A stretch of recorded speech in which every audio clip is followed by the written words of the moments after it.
Très chère dame, cette vidéo est réservée uniquement pour les femmes comme toujours. Quoi? Le corona ne t'a rien appris? C'est le titre de la vidéo. Est-ce que le contenu de la vidéo sera en accord avec ce titre? Je ne sais pas, on va le découvrir.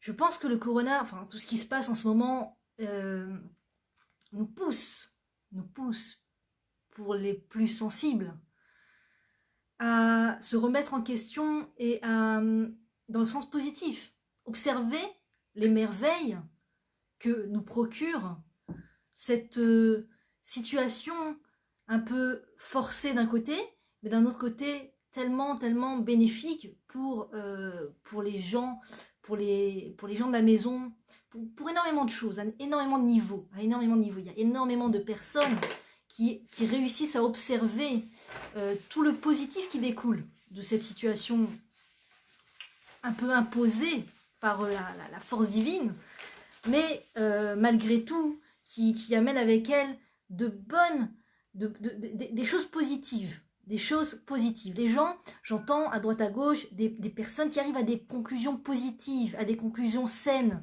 qui réalisent à quel point la vie, le quotidien dans lequel ils étaient plongés, sans enlever la tête, le marathon après lequel ils couraient, un marathon de consommation, un marathon de travail, un marathon d'être à l'extérieur et de passer à côté des enfants, un marathon des fois pour les personnes plus âgées qui n'ont pas des personnes qui n'ont pas d'enfants en bas âge aussi, qui sentaient qu'elles étaient tombées dans un cercle de consommer et consommer sans arrêt et travailler beaucoup énormément et donc forcément j'entends beaucoup de personnes qui observent cette situation avec beaucoup de positivisme et des conclusions positives. Mais après, je réalise aussi que ces personnes et ce qui peut être le lot de tout un chacun, ce qui peut être le cas de tout un chacun, vont avoir une tendance à retomber dans ce marathon si la possibilité leur est proposée. Est-ce la bonne chose? Est-ce une bonne chose à faire? Je ne sais pas, parce que, étant donné les conclusions positives que j'entends, par exemple, comme quelle conclusion? Par exemple, j'entends une personne qui me dit, ou qui dit tout simplement, et cela est arrivé à mon oreille, qui dit que elle a réalisé que avec toute cette situation où elle ne travaille pas, hein, et donc en l'occurrence elle ne consomme pas non plus le strict minimum, c'est-à-dire les aliments, les matières premières pour cuisiner pour les enfants, eh bien ils ont réalisé qu'ils ont fait des économies extraordinaires et que finalement elle pensait que lorsqu'elle travaillait, elle pensait qu'ils étaient dans une situation plus bénéfique financièrement. Et elle s'est rendue compte qu'avec cette histoire de confinement, elle s'est rendue compte qu'en ne travaillant pas, finalement, elle s'en sortait mieux, financièrement.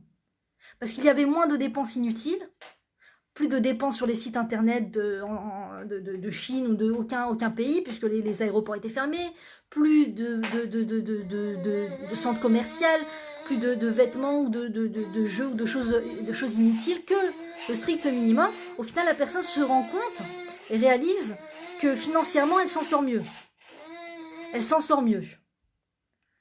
Et avec cela, elle a pu passer des moments, et cette personne aussi témoigne, qu'elle a passé des moments avec ses enfants qu'elle n'avait pas passé, qu'elle n'avait jamais pu avoir avec ses enfants, d'accord, hormis le Shabbat, mais encore, que le lien s'est resserré avec ses enfants, que ses enfants la regardaient avec un regard tout à fait nouveau et beaucoup plus admiratif, beaucoup plus attaché et attachant, et donc elle voyait en ça quelque chose de positif.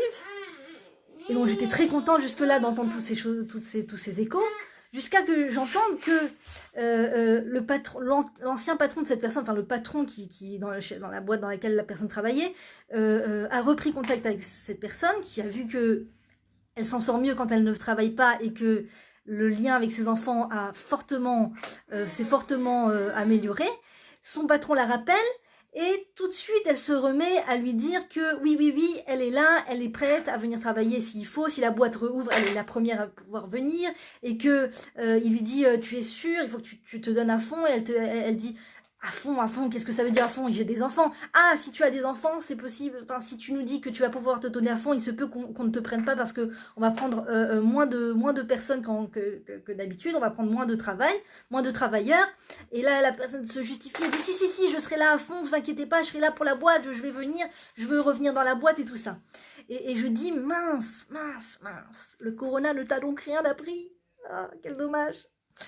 Je comprends qu'on a besoin de sortir, qu'on a besoin de s'aérer, qu'on a besoin de se sentir exister, qu'on a besoin de se sentir important, qu'on a besoin de se sentir qu'on fait des choses. Et je vais vous dire, quand une femme, quand une maman cherche à travailler, alors que ce n'est même pas le côté financier qui est en jeu, la preuve, la personne se rend compte que financièrement, elle s'en sort mieux quand elle ne travaille pas, puisqu'elle ne sort pas, elle ne consomme pas, et donc elle travaille, donc elle consomme beaucoup moins, et donc au final, elle s'en sort mieux. Lorsqu'une maman sort pour aller travailler, et que ce n'est pas une raison financière, c'est la preuve, lorsqu'elle se fait croire aussi que c'est une raison financière, ça peut aussi rentrer dans cette catégorie, c'est la preuve qu'elle ne sait pas à quel point sa présence est formidable à la maison pour ses enfants. Elle ne se rend pas compte à quel point sa personne est extrêmement bénéfique. Sa présence est extrêmement bénéfique pour ses enfants. Elle ne se rend pas compte à quel point. Elle peut dire, je me rends compte un peu, mais pas autant qu'il le faudrait. Et donc, je m'excuse. Et donc, c'est important de se rappeler tous les jours en tant que maman à quel point notre présence est importante au sein des enfants, à quel point on est pour eux comme de l'oxygène pour leur respiration, pour avir l'anshima, de l'air pour respirer. À quel point on est pour eux comme de l'air qui leur permet de respirer, On est pour eux, comment dire, c'est comme si, quand un enfant est avec sa maman, c'est comme si qu'il respire l'air pur, et quand il n'est pas avec sa maman, c'est comme si qu'on lui met le visage dans l'eau quelque part. Là, j'y arrive pas.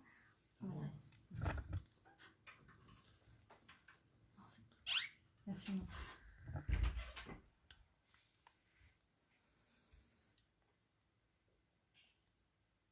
Quand un enfant est avec sa maman, c'est pour lui, c'est la chose, on ne peut pas imaginer à quel point ce que ressent l'enfant lorsque maman est là et ce que ressent l'enfant quand maman n'est pas là. Si une femme pouvait, la même manière qu'aujourd'hui, voilà, pour rentrer dans une banque ou un supermarché, on doit nous prendre la température. Pour savoir si on n'a pas de température, à ce moment-là, on peut rentrer. C'est vraiment étonnant comme habitude qui est en train de se prendre. Et donc, si on pouvait, avec un genre de thermomètre, prendre la température des enfants, de leur cœur, d'accord, la température qu'ils ont dans le cœur, lorsque maman est là, et la température qu'ils ont dans le cœur lorsque maman n'est pas là, ça serait une preuve suffisamment évidente pour toutes les mamans du monde pour ne pas quitter, ou le moins possible quitter son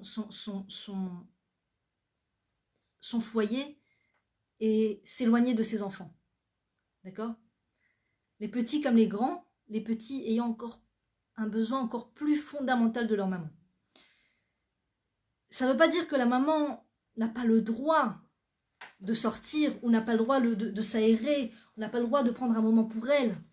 Elle doit le faire. Elle doit le faire si c'est en ordre. Si c'est en ordre, si c'est au bon moment, si c'est dans la bonne mesure, elle a le droit de le faire, bien sûr. Mais disons qu'à partir du moment où elle est consciente de ce qu'elle apporte à ses enfants, lorsqu'elle est avec eux, à partir du moment où elle est consciente, elle est plus sereine, disons, dans le fait de rester, avec l'idée de rester à la maison. Plus une femme réalise et comprend à quel point elle est importante aux yeux de ses enfants, au sein de sa famille, au sein de son foyer, moins il est difficile de la convaincre de rester chez elle, de rester avec ses enfants, de ne pas courir après un travail, de ne pas courir à rentrer dans une boîte pour travailler, pour juste avoir le sentiment qu'on travaille.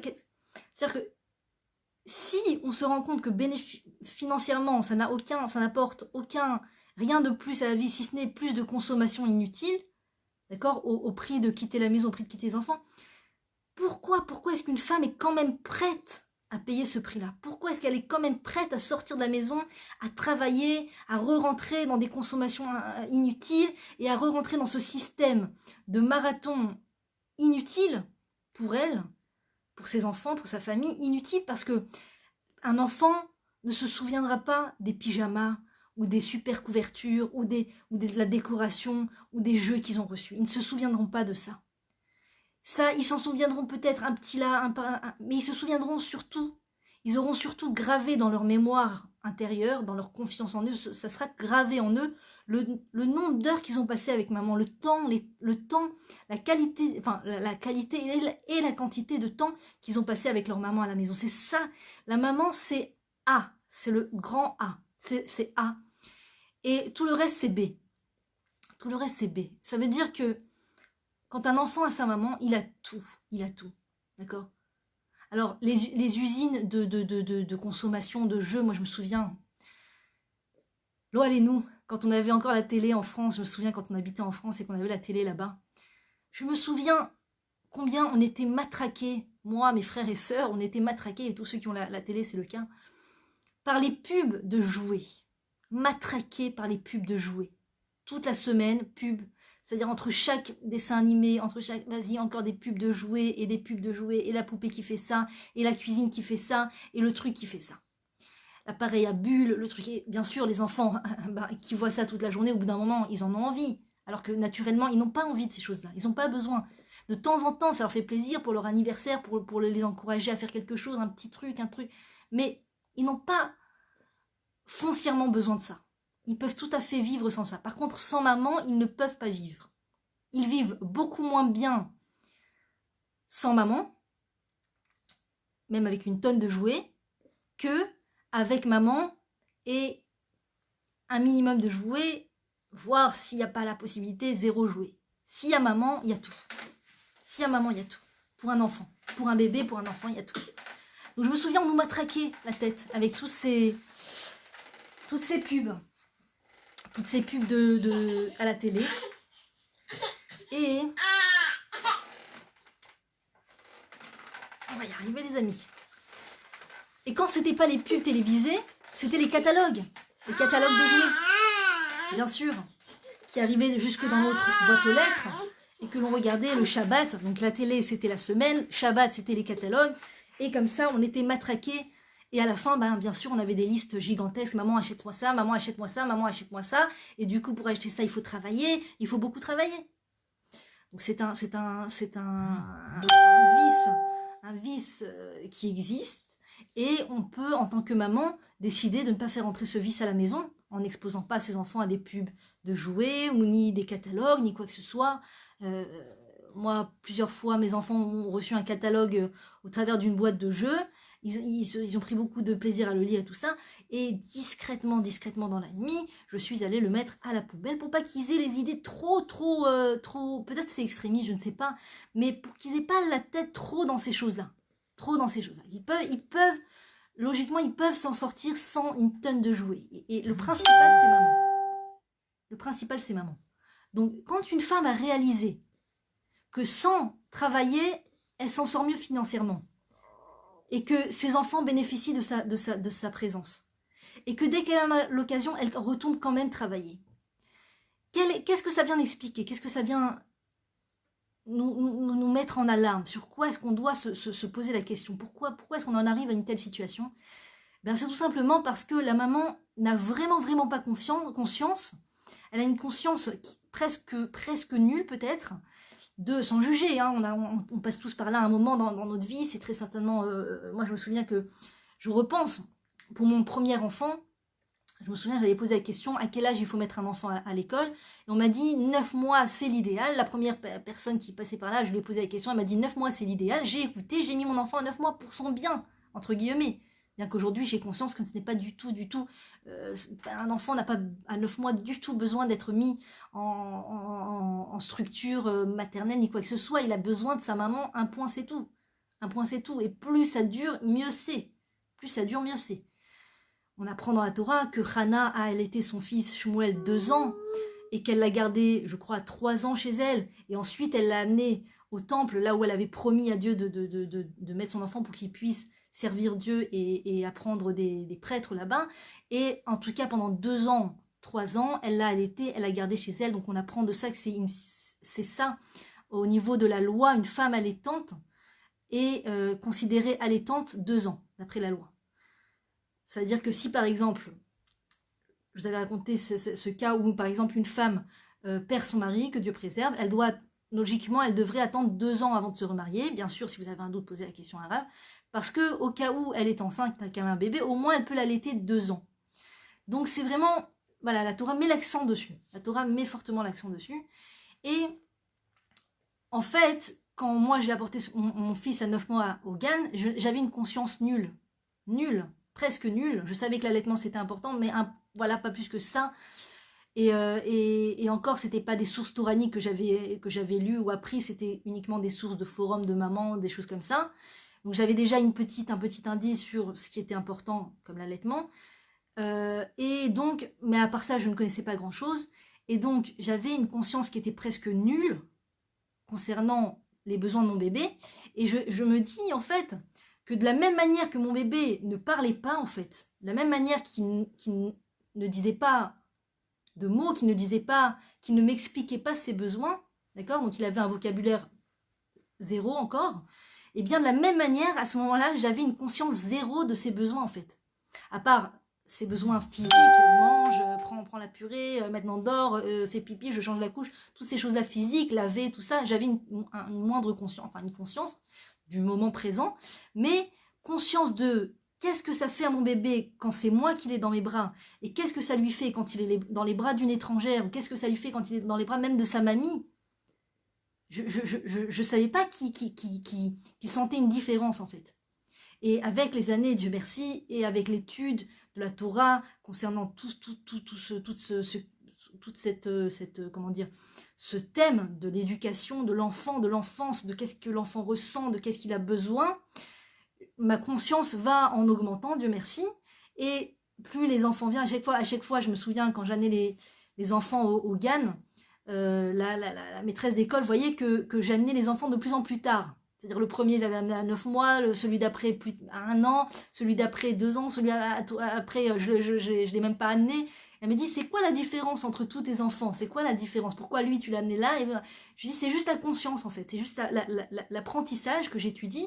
Et je réalise à quel point mon bébé a besoin de moi. Et plus je réalise à quel point il a besoin de moi, plus je trouve les forces en moi pour me dire, mais je vais me débrouiller, quoi. On va se débrouiller, on va y arriver, on va s'en sortir. On n'a pas besoin de mains étrangères pour si mon bébé a à ce point besoin de moi, je m'efforce de me libérer.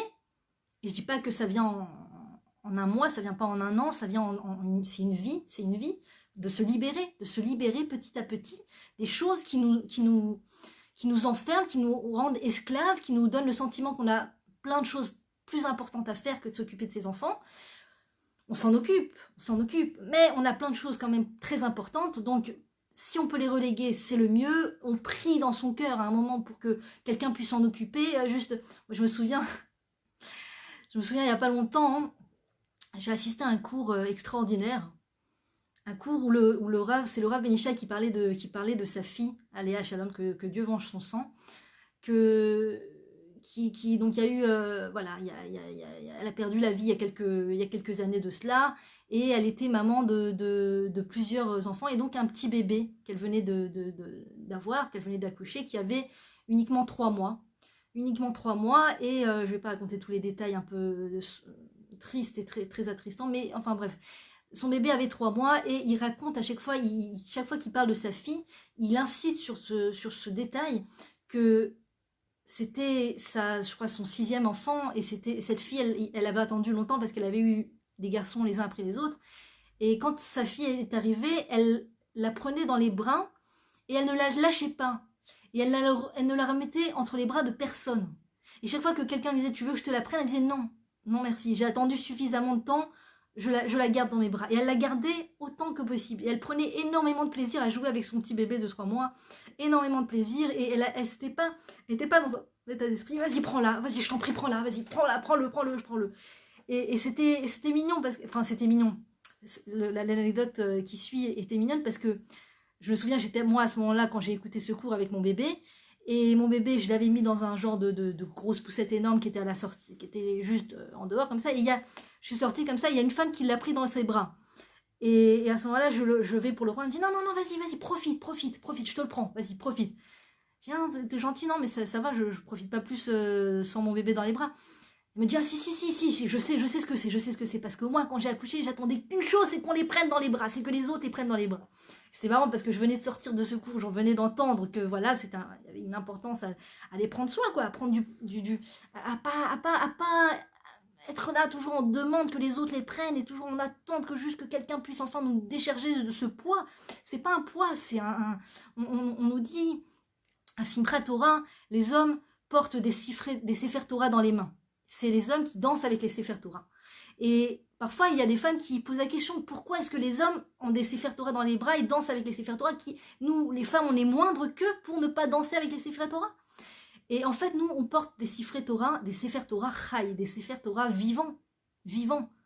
Nos enfants, ce sont des Sefer Torah vivants. Parce que chaque enfant, c'est un monde. Chaque enfant, c'est une lettre de la Torah bien précise. Et chaque lettre de la Torah, c'est un monde. Donc chaque enfant qu'on tient dans ses bras, c'est une valeur extraordinaire.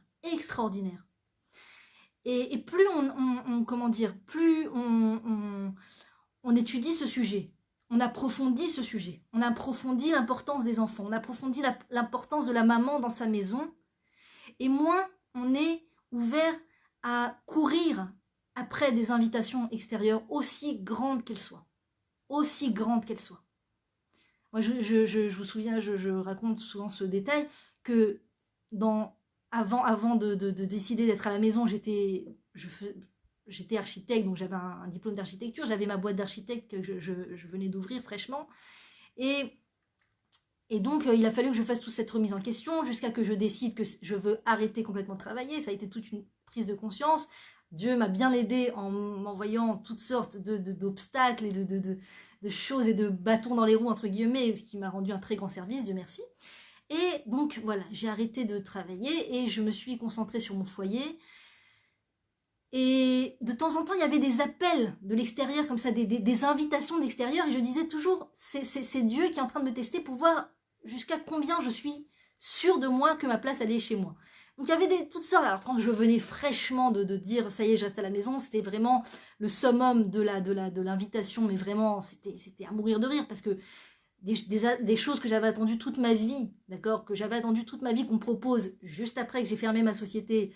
On m'appelait, bonjour, j'ai une villa à Césarée, de tant de mètres, voilà, je recherche une décoratrice, carte blanche, voilà, c'est carte blanche, il n'y a pas de budget, sky is the limit, vous avez, avec votre goût, on vous impose rien, mais vraiment, tu sais, la proposition vraiment de rêve. Et je me souviens, j'ai dû prendre une grande respiration et lui dire, j'ai fermé ma société, monsieur. Mais enfin non, mais je m'en fous, allez, rouvrez votre société, c'est vous que je veux, j'ai vu votre site internet. Non, monsieur, ça y est, j'ai fermé la société, je me concentre sur mes enfants, je suis très heureuse, je suis sortie d'Égypte, je racontais des détails personnels, je suis sortie d'Égypte, monsieur, il n'y a rien de plus beau, je le souhaite à tout le monde. Enfin, madame, c'est bien, bonne sortie d'Égypte, mais enfin, juste une exception, vous pouvez travailler à votre rythme. Non, monsieur, merci. Ça a été une grosse épreuve, ce renoncement. Et après, il y avait toutes sortes d'invitations à droite à gauche que je renonçais avec courage, Dieu merci, que Dieu m'a donné. Et pourquoi je vous raconte tout ça? Oui, parce que dernièrement, alors quelqu'un m'a dit, bon, mais c'est bien, tu t'occupes de tes enfants. Je dis oui, parce que quand tu t'occupes de tes enfants, tu t'occupes des futurs prophètes. Tu t'occupes du Ham Israël de demain. Tu t'occupes de la génération, le peuple juif de demain. Le peuple juif de demain est entre les mains des mamans, tout simplement. Quand tu t'occupes de ton enfant, tu lui changes la couche, tu lui souris, tu lui donnes à manger, tu lui donnes à boire, tu lui donnes ce qu'il veut, tu es en train de faire tu es en train de rendre le plus grand service au peuple juif. Donc j'expliquais que voilà. Et quelqu'un m'a dit, ok, donc toi tu recherches la spiritualité, tu veux faire des choses spirituelles. Et si demain on te demande de faire les plans du Beth Amikdash, de faire les plans du temple, alors tu hésites et tout. J'ai dit non, personnellement, je préfère former les prophètes, former peut-être même les prêtres, va savoir si mes enfants peut-être seront Kohanim, je ne sais pas comment ça se passe, s'il faut être Kohen de nom, de famille pour être Kohanim, je ne sais pas comment ça se passe. Mais en tout cas, je préfère former les prophètes de demain que de construire le temple. Tout simplement. Ça a été ça ma réflexion. Ça a été ça. Et quand plus tu t'assures dans ça, dans cette compréhension, plus tu réalises, c'est-à-dire qu'une maman, c'est atava kol hayom. Une maman fait quand elle est chez elle, quand elle s'occupe de ses enfants, c'est du chesed, simplement de chaque seconde. Chaque seconde, c'est du chesed. Quand elle allait, c'est du chesed. Quand elle mange, c'est du chesed, parce que quand elle mange, ce qu'elle mange, nous dit le Or HaChaim HaKadosh, il y a des niveaux de personnes qui se nourrissent, d'accord? Il y a un non-juif qui se nourrit, donc il ne va pas faire de bénédiction. Il y a un juif qui se nourrit et qui fait la bénédiction sur la nourriture. Il y a un juif qui fait la bénédiction sur la nourriture avec des pensées très précises, des kavanotes très précises sur ce qu'il dit. Il y a le tzaddik qui prend de la nourriture et qui fait des pensées très très profondes et tout, et qui mange. C'est un tzaddik, c'est un niveau de nourriture extraordinaire. Et le niveau le plus élevé du fait de se nourrir, au niveau de la sainteté, c'est la femme qui allaite. Parce que la femme qui allaite, tout ce qu'elle mange, c'est pour son bébé. C'est pas pour elle. Donc une femme qui allaite, la brioute, vous pouvez manger tout ce que vous avez besoin. Sain, ça veut pas dire qu'il faut manger malsain, mais manger les bonnes quantités pour pouvoir donner à vos enfants. Et ça, c'est du chesed. Faire à manger, c'est du chesed. Même commander à manger, c'est du chesed. Être là dans sa maison, c'est du chesed. Quand tes enfants te voient, tu fais du chesed. Quand tu te retiens de ne pas t'énerver, c'est du chesed par excellence. Alors t'as l'impression que tu fais rien. Non, mais je fais pas des grandes choses. Je suis habituée à faire des grandes choses. Moi, je suis habituée à être dans la rue, à donner des flyers pour dire prier pour le Mashiach et tout. Il va venir. Et moi, j'ai l'habitude je sais pas moi, de faire du grand chesed, d'aller dans des sociétés, donner de la nourriture gratuite et tout ça. Et ben quand t'es chez toi et que tu te retiens de pas t'énerver, c'est un chesed qui est incommensurable. C'est de la bonté. C'est un niveau de bonté que si on connaissait ce niveau, mais on ferait que ça, tu sais, tu t'es retenu de t'énerver, tu vas dormir, mais sur tes deux oreilles, tu dors bien, tu dis purée, j'ai fait vraiment l'essentiel aujourd'hui, j'ai fait l'essentiel. Si une maman savait la valeur de ce que ça a quand elle se retient de s'énerver, mais c'est quelque chose d'extraordinaire, quand ses enfants l'observent dans une situation qui n'est pas simple, où elle prend sur elle, l'assiette s'est renversée, elle va se baisser, elle va ou ramasser, ou elle va se taire, encourager sa fille à aller chercher le balai, ou ne rien dire, et vas-y, qu'elle resserre, et qu'elle redonne, et des verres, sans faire ressentir aux enfants qu'ils sont pas bien, qu'ils ont pas bien fait, qu'ils sont mauvais, qu'ils sont des criminels, que Dieu préserve. Ouais, vous avez renversé la truc, je vous avais dit, bah tant pis, vous bourrez pas ce soir, ben voilà. Tout ça, elle gomme, elle travaille son caractère, et elle est patiente, et ça, c'est du chesed par excellence. C'est de la bonté par excellence. Quand une maman, elle change une couche, c'est de la bonté par excellence. Quand l'enfant, le petit bébé, il voit ce visage si familier lui changer la couche. Pour lui, c'est le paradis, le paradis, le paradis. Hachem, il sonde les cœurs. Quand Hachem, il sonde le cœur d'un enfant qui est heureux, un bébé qui est heureux parce qu'il est il est dans les bras de sa maman, les mérites de cette femme sont gigantesques. Une femme qui se lève la nuit pour allaiter ses enfants, pour nourrir ses enfants, pour s'occuper de ses enfants. Une femme qui se lève la nuit, il est dit à son propos, Chut shel chesed mashur al rosha kol hayom. Elle a au-dessus de sa tête comme une corde de bonté. Et cette corde de bonté qui est au-dessus de sa tête, ce fil de bonté qui est au-dessus de sa tête, la protège toute la journée contre toutes les choses néfastes, négatives, toutes les choses, rien ne peut lui arriver. Une femme qui se lève la nuit pour s'occuper de son enfant, Dieu la protège, il y a un fil de bonté au-dessus de sa tête toute la journée. Et il lui est promis qu'il ne lui arrive rien de mal, et elle n'a pas besoin de s'inquiéter en journée, pas besoin de s'inquiéter dans la journée, parce que elle est dans un don de elle-même tellement gigantesque qu'elle est sous les ailes de la Shrina, sous les ailes de Dieu, lui-même en personne, qui protège sa fille, qui se lève la nuit pour s'occuper de ses enfants, qui se lève encore pour leur donner et qui en journée continue de se lever. Bien sûr qu'il faut faire attention à sa santé et bien sûr que si on a un moment, il faut courir, reprendre des forces, courir, dormir, pouvoir dormir. Il n'y a pas une mitzvah de rester éveillé le plus longtemps possible au nom du fait de rester éveillé. Il faut faire attention à sa santé, c'est très important. Le Rav Kook met beaucoup l'accent dessus, enfin met bien l'accent dessus et dit qu'une personne aussi spirituelle qu'elle soit, autant qu'elle fasse des mitzvot, autant qu'elle fasse de la bonté, il faut qu'elle soit en bonne santé. Ça veut dire manger suffisamment, dormir suffisamment. Je sais que quand je dis ça, les mamans qui viennent d'accoucher disent « Mais comment tu veux que je dorme suffisamment? À quel moment exactement ?» Eh bien en fait, il faut sortir de la boîte, la tset minakoufsa, il faut sortir des horaires normatifs. « Oh non, mais il est 8 heures, je ne vais pas dormir à 8 heures. » C'est pas le problème. C'est pas le problème. L'heure ne va pas te gérer toi. Toi, tu gères l'heure.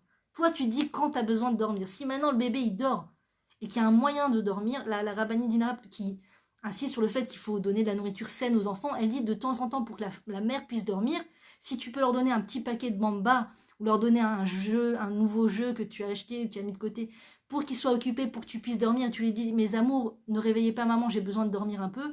Si tu peux le faire, fais-le, parce que c'est important. Si le papa est là et tu dis, écoute, mon chéri, j'ai besoin de... faut absolument que je dorme un peu, parce que là, c'est vraiment... C'est une mitzvah de dormir. C'est une mitzvah de dormir. Il ne faut pas rester éveillé au nom du fait de rester éveillé. Regardez, voilà, je reste éveillé très longtemps, je suis un ange, je suis au-dessus de la nature. Non, on a besoin de récupérer des forces. Mais quand on est forcé, on est dans une situation où on n'a pas le choix, le bébé pleure, les enfants pleurent, et ça, on ne se rend pas compte à quel point les actions qu'on fait, ces actions-là qu'on fait dans l'ombre des regards, à l'ombre des regards, sont des actions qui sont gigantesques. Gigantesques. C'est-à-dire que si toi, tu as l'impression que tu es quelqu'un d'important, quand tu vas aller étudier à l'université, quand tu vas ouvrir ta boîte, quand tu vas travailler dans la meilleure des boîtes qui t'a recruté, voilà, la top du top du top de la boîte qui m'a recruté, tu sens que ça, c'est ce qui est important, eh bien, sache que aux yeux des êtres humains, c'est peut-être important.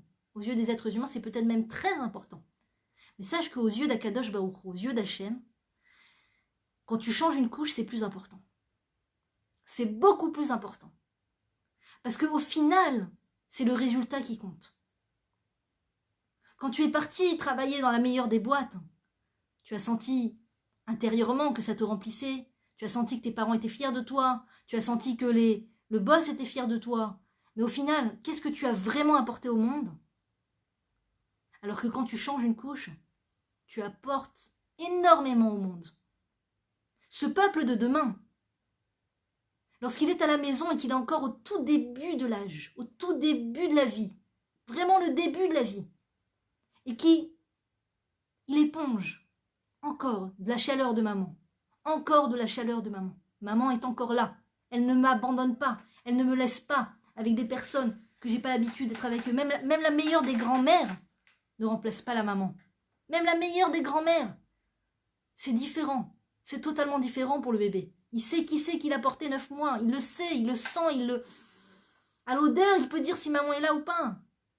Quand il respire, il sait si maman est là ou pas. Il sait. Et c'est un autre monde. Et ça, le Créateur du monde le voit, le sait et apprécie énormément, énormément. Quand les tinocotes, quand les bébés, les enfants sont épanouis grâce à la présence de maman. Les enfants sont énormément, énormément importants aux yeux d'Hachem. On nous dit, comment est-ce qu'on sait que les enfants sont importants aux yeux d'Hachem? Parce que lorsque le Sanhédrin est allé en exil, la présence divine n'est pas allée avec eux en exil. Lorsque les prêtres sont allés en exil, la présence divine n'est pas allée avec eux en exil. Il y a encore plein d'autres exemples comme cela où la présence divine n'a pas été en exil avec toutes ces grandes personnes du peuple juif qui ont été en exil. Mais quand les enfants juifs sont partis en exil, la présence divine est partie avec eux en exil. Pour nous apprendre que le Créateur du monde aime plus que tous ses enfants, aime plus que tous les enfants, les bébés et les enfants, et les jeunes et les adolescents. Il les aime plus que tout. Leur bien-être est important, autant au niveau de la société de manière générale. En général, les enfants sont pas le haut de l'échelle. Selon la société, selon selon les peuples chez qui tu es, chez qui tu vis, les enfants en général ne sont pas le haut de l'échelle. En général, c'est où la situation financière, ou la popularité de la personne, ou le nombre de likes de la personne, ou toutes ces choses-là qui sont en haut de l'échelle. Mais aux yeux du Créateur, les enfants sont le haut de l'échelle. Les enfants. Ça veut dire que pour Hachem, la personne la plus populaire au niveau de son cœur, c'est pas le président de la République, c'est pas Bill Gates, ou c'est pas celui-là, la plus grosse boîte. C'est la maman qui a compris, qui a eu l'intelligence de comprendre que sa présence, c'est gigantesque. Ça n'a pas de mots, ça n'a pas de mots pour définir la qualité de ce qu'elle donne à ses enfants lorsqu'elle est chez elle, simplement, sans faire des choses grandioses. Sans faire des choses grandioses. J'entends les mamans des fois qui disent, ou les gens qui veulent conseiller les mamans, les grands-mères, les amis, tout ça. Ok, t'es chez toi, alors écoute-moi bien. Va sur cette chaîne, tu vas avoir plein d'activités. Il faut que tu leur fasses plein d'activités. Il faut que tu les occupes du matin au soir. Ils ont besoin d'être occupés, sinon s'ils ne sont pas occupés, il vaut mieux qu'ils aillent ailleurs, à l'école ou quoi que ce soit. Il faut que tu leur fasses maintenant des gâteaux, parce que si tu leur fais pas des gâteaux, ils vont s'en souvenir toute leur vie, ils vont avoir de la peine, ils vont être frustrés, et après il vaut mieux que tu l'amènes au GAN, parce qu'au GAN au moins là-bas il fait des gâteaux, il fait des activités. Toutes ces choses-là, c'est faux. C'est faux. C'est faux. S'il y a une activité dans la journée avec l'enfant, bien sûr que c'est pour l'enfant, c'est le rêve, c'est le bonheur de faire une activité avec sa maman. Et quand je vous parle d'activité, je ne vous parle pas maintenant de la grande cuisine, de sortir toute la farine et les trucs et tout. Vous pouvez faire ça, mais vous n'êtes pas obligé. Quand je parle d'une activité, mais tu sais de quoi, les choses les plus simples pour eux, c'est... Chérie, va chercher une feuille et un stylo, je vais te faire écrire des lettres. Et tu lui fais des lettres, voilà, ça c'est Aleph. Aleph, voilà, je te fais plein de petits Aleph, il faut que tu fasses les mêmes Aleph. Mais alors, mais pour lui, c'est le paradis. Maman a pris quelques secondes pour moi. C'est un moment extraordinaire. Et nous, on croit que non, parce qu'il faut que j'achète le cahier spécial que ma copine elle a, parce que si elle a pas ce cahier, il va jamais s'en sortir dans la vie. Et s'il n'a pas fait ce cahier-là, et s'il n'a pas eu cette note-là, il va jamais s'en sortir dans la vie. Et s'il n'est pas inscrit au niveau de la comment dire, de la yéria, comment on dit la yéria en français, s'il n'est pas inscrit scolairement, qu'il a étudié à l'école et qu'il a été à l'école, alors c'est fini, sa vie c'est terminé. Il n'a pas d'avenir. C'est faux, c'est faux.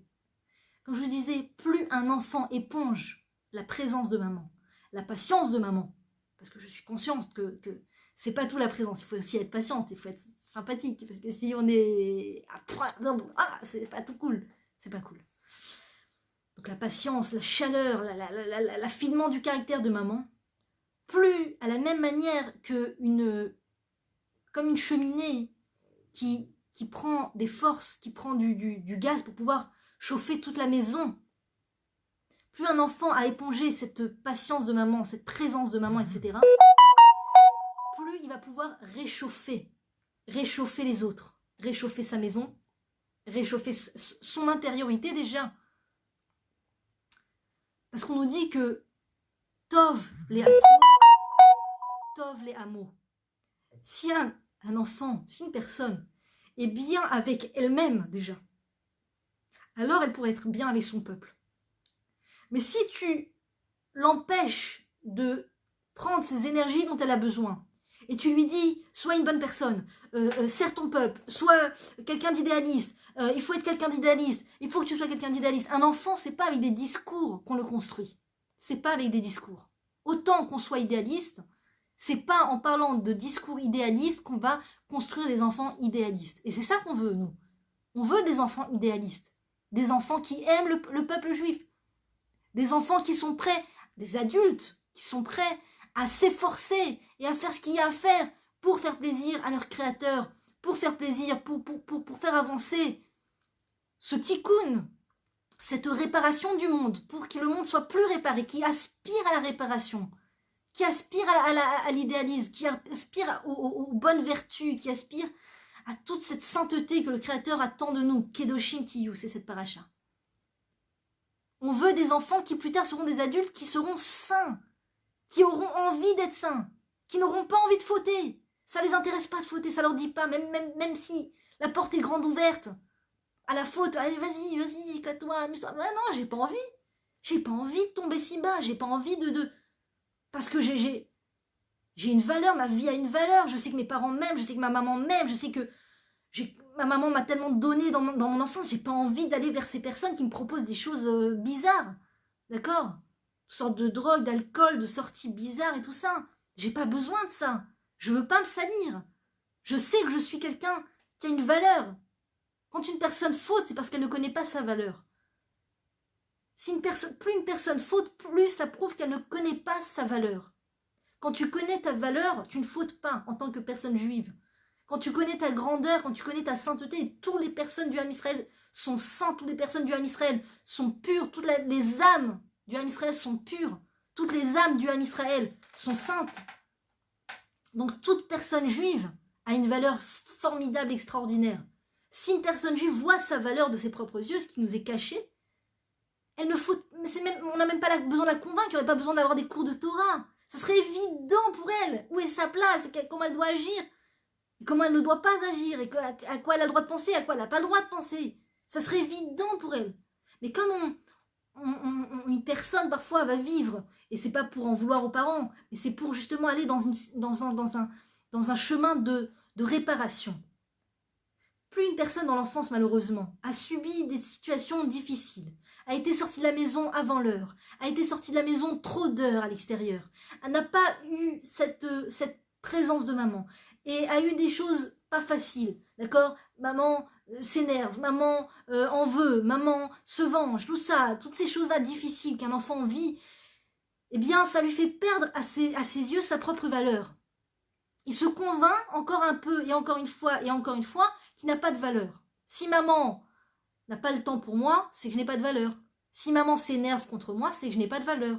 Si maman n'est pas contente maintenant, quand je ne sais pas ce que j'ai fait, parce qu'un enfant n'est pas conscient de ce qu'il fait. Je vois que maman n'est pas contente envers moi, elle a un regard difficile envers moi, je n'ai pas de valeur. Et encore une fois, l'enfant se convainc et se convainc. Et c'est comme ça qu'arrive la crise d'adolescence, c'est comme ça qu'arrivent les choses plus difficiles après, que Dieu préserve. Et c'est là où la réparation doit se faire. Plus l'enfant, dès le plus jeune âge, alors qu'il ne dit pas encore un mot, il n'a pas encore les mots pour nous dire « Maman, j'ai besoin de toi.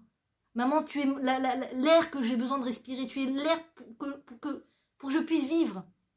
Tu es ce que j'aime, ce que j'ai de plus cher au monde. Je ne demande qu'une chose, c'est ta présence, maman chérie. Rien d'autre, rien d'autre. Et ton amour et ta chaleur, c'est tout ce que je veux. » L'enfant n'a pas les mots pour le dire. Donc la maman doit se le dire à elle-même. Elle doit se le dire. Elle doit se l'apprendre à elle-même. Quels sont les besoins de mon enfant? Honnêtement. Je sais, j'ai la tête vers ça, vers les études. Ma mère attend que je fasse des études. Mes parents attendent que je fasse des études. Et ils attendent des résultats. Et on m'a toujours dit, fais des études. Et on m'a toujours dit, ouvre une boîte. Et on m'a toujours dit, sois autonome. Et sois ça financièrement. Et vas-y. On m'a toujours dit ça. Mais de quoi a besoin mon enfant? Honnêtement. Honnêtement.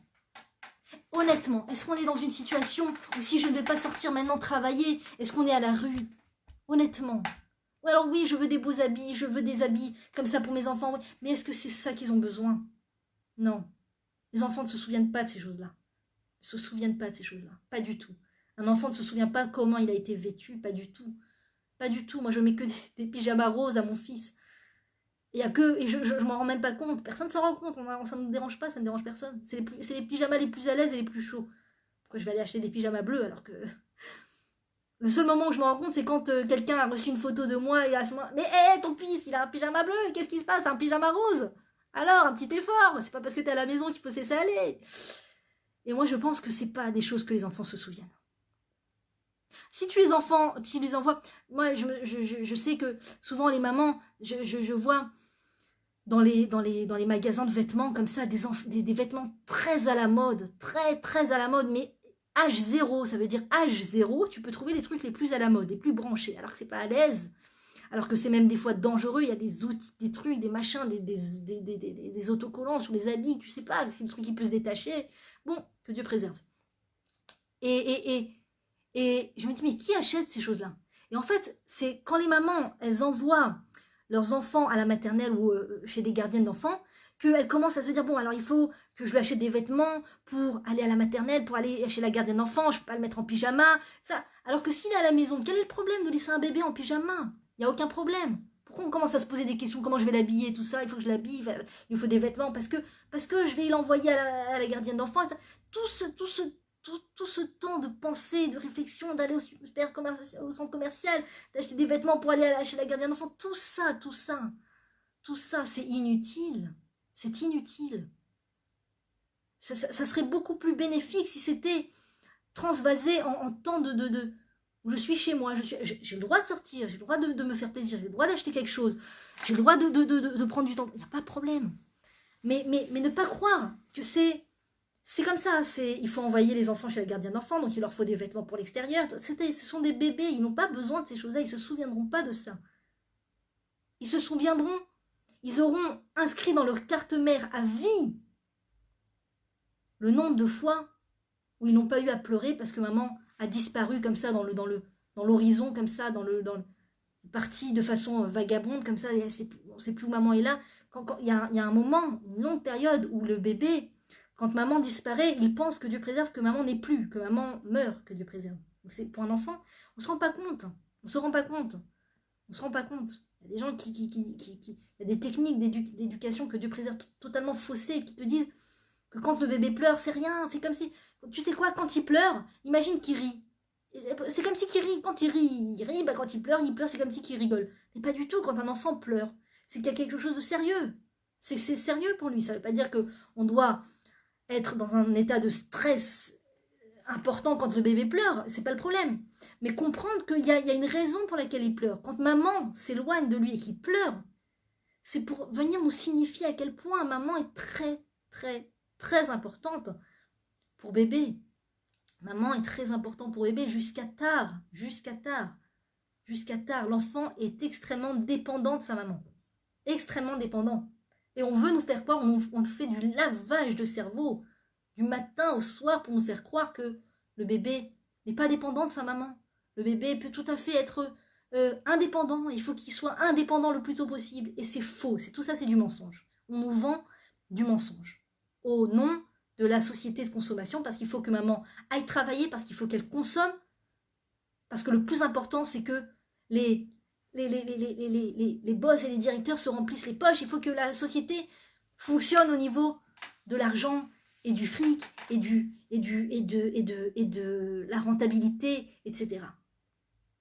Mais au niveau du réel bien-être de l'être, la seule chose réellement valable dans ce monde, c'est une maman pour son bébé. Une maman pour son enfant. Il n'y a rien de plus qualitatif au monde, il n'y a rien de plus formidable au monde qu'une maman pour son bébé.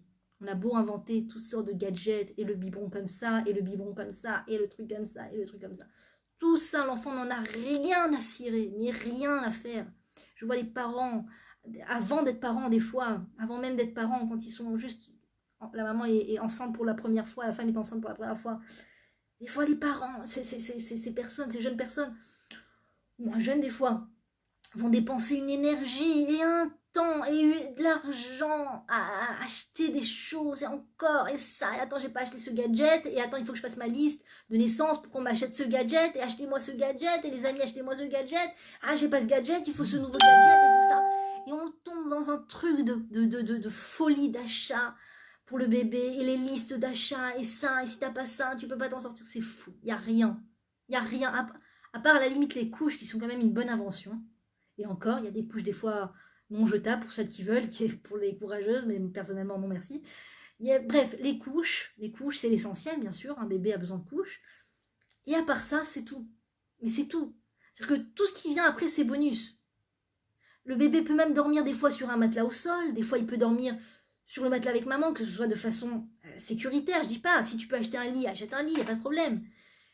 Mais même ça, des fois, cet appareil, et le lave-biberon, et le truc, si tu allaites, t'as pas besoin de biberon, t'as pas besoin de lait en poudre, c'est une économie gigantesque. C'est comme tout, voilà, comme tout. Il y a tellement de choses qui sont inutiles. Si tu peux te permettre, encore une fois, un petit siège là, un petit truc, ça aide, une chaise pour donner à manger, ça aide. Mais toutes ces choses-là, à chaque fois, ma belle-mère me dit, mais comment faisait... Les grands-mères, il n'y avait pas de jeu, il n'y avait rien, il n'y avait pas tous ces gadgets, il n'y avait pas tout ça. Comment elles faisaient les grands-mères? Comment elles faisaient? Donc voilà, tout ça pour vous dire que l'essentiel, c'est la présence de la maman. Et que, je sais, c'est pas facile, je dis pas que c'est facile. Je ne dis pas que d'être à la maison avec ses enfants, de s'en occuper, de garder les petits, tout ça, je dis pas que c'est facile. J'ai pas dit que c'était facile.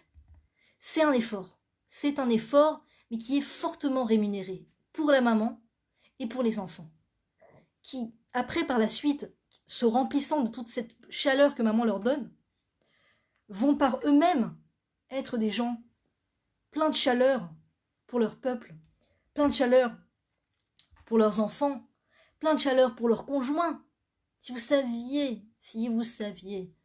on savait combien de problèmes de paix conjugale sont pour beaucoup la résultante d'une rentrée en maternelle trop tôt, du fait de ne pas avoir été allaité, toutes ces choses-là qui ont empêché à l'enfant d'obtenir ce dont il avait le plus besoin lorsqu'il était enfant, jouent énormément. Et ceux qui disent que non, ça n'a rien à voir, ce n'est pas lié, c'est faux. C'est totalement faux. C'est que les gens ont peur de se remettre en question parfois. Les gens ont peur de la remise en question parfois. Et fuient la remise en question. En se faisant croire que non, l'avenir n'a rien de prédéfini. L'avenir n'est pas prédéfini par l'enfance de la personne. C'est faux. C'est faux. Donc ça ne veut pas dire, encore une fois, que ça enlève toute responsabilité aux adultes du fait que, bon voilà, je n'ai pas été allaitée, alors ça veut dire que je peux me permettre de me laisser au niveau. Non, tu n'as pas été allaitée, tu as été mise chez la gardienne d'enfants trop tôt, etc. Tu n'as pas eu toute cette enfance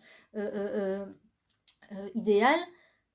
Eh bien, tu vas pouvoir agir en réparation. Pour la plupart, on n'a pas eu cet état idéal. Et le retour du peuple juif sur sa terre entraîne avec elle un approfondissement des valeurs réelles, un approfondissement de la vérité, et donc on revient de plus en plus vers cette conscience et cette valeur. Donc on est pour la plupart dans un état de réparation. Dans un état de réparation, c'est pas parce que j'ai pas eu que je dois pas donner à mes enfants, au contraire.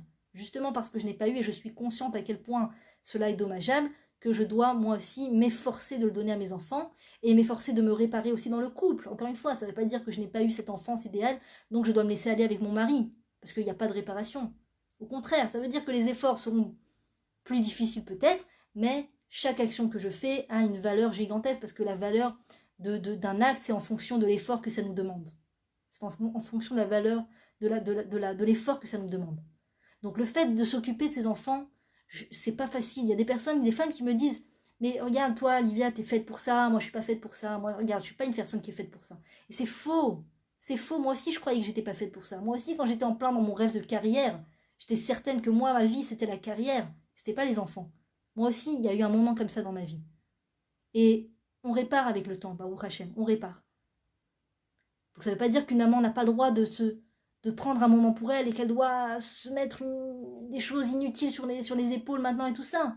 Si elle peut se faire aider un peu, prendre une babysitter un peu de temps en temps avec son mari, je sais pas, chacune avec ses comptes. Moi personnellement, j'aime pas trop babysitter, ça me déplaît personnellement. Mais voilà, si vous pouvez le faire, si vous voulez le faire, vous pouvez, on a le droit de reprendre des forces, on doit reprendre des forces, chacun avec ses batteries, chacun avec son cas, chacun comment elle le ressent. Mais il faut savoir que la valeur de la maman qui s'occupe de ses enfants, c'est quelque chose de gigantesque. Et quand les enfants épongent cette chaleur, après, ils peuvent, justement, c'est beaucoup plus facile pour eux dans leur couple. C'est beaucoup plus facile pour eux dans leur couple. Beaucoup plus simple. Ils ont beaucoup plus de richesse intérieure et de comment dire, de force intérieure. Ils ont des forces intérieures. Ils peuvent aller puiser des trésors à l'intérieur d'eux pour être plus tolérants avec leur conjoint, pour être tolérants avec le conjoint, pour être tolérants avec les enfants. Et les générations comme ça iront en allant de mieux en mieux. On est voilà, au mois de Iyar, Ani Hashem Rofecha, je suis Dieu, ton créateur qui te guérit. On est dans une guérison. Voilà, on est en train de guérir petit à petit. Le peuple juif est en train de guérir de ses maux, de ses plaies dont il a été, la victime en dehors de sa terre. Là, il a épongé ses mauvais traits de caractère. Et là, il a épongé ses mauvaises valeurs. Et dans l'Afrique du Nord, il a épongé le sang chaud. Et en Allemagne, il a épongé la froideur. Et en Angleterre, il a épongé les manières qui servent à rien. Et en France, il a épongé le matérialisme à outrance et la carrière. Et si t'es pas dans la meilleure des boîtes, t'as pas fait les meilleures études, tu vaux rien. Et toutes ces choses-là, on doit se déblayer.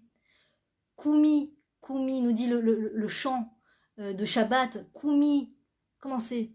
Ouri, Itnahari, mais Afar Koumi, Livshi, Bigdi Tifarter, Ami. Déblaye-toi de toute cette poussière qui ne te concerne pas. Déblaye-toi.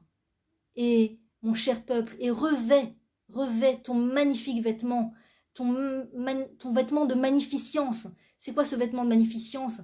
C'est tous ces traits de caractère vers lesquels on doit revenir, qui sont la patience, qui sont la tolérance par rapport au mari, par rapport aux enfants, et qui sont surtout le fait de faire un choix judicieux, de ne pas se nourrir de cette mauvaise qualité d'information qui est le coaching des peuples, que les peuples veulent nous faire entendre et qui rendent les êtres de plus en plus égoïstes, au point de faire éclater la cellule sous prétexte que le mari est sûrement un pervers narcissique.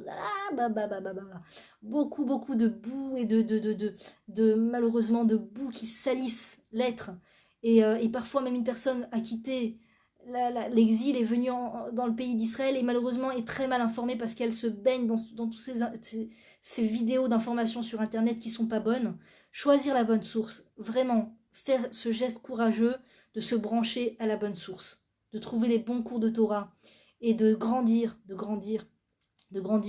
pour avoir de plus en plus conscience de sa valeur et de la valeur de ses enfants, Bezrat Hashem, et que ce soit plus facile d'être chez soi et de s'occuper de ses enfants. Plus on a conscience de cette valeur, et plus c'est facile, Bezrat Hashem.